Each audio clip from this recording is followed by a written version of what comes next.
ang talagang sarili nating ideya sa mga bagay-bagay. Hindi kinakailangan na dapat ang leader lamang yung nagtatrabaho sa komunidad, di ba? Kasi nga, kagaya dito sa Pilipinas, do you think na si Pangulong Duterte o si Pangulong Ferdinand Marcos ay makakaya niyang pamulan ng Pilipinas kung hindi tayo magtutulungan? No. O hindi. Kasi nga kailangan din ng suporta ng bawat isa. Hep, hep! Hooray! Hep, hep! Hooray! Hooray! Au, au! Ngayon, ay nilaka naman tayo sa charismatic leadership. Ngayon, charismatic. Sino yung, may idea kung ano nga ba yung charismatic leadership? Ay, ano na yun? What's the Alerta.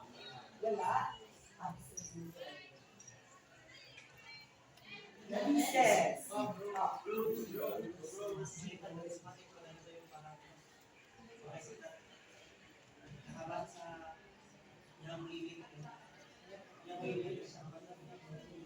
Christmas.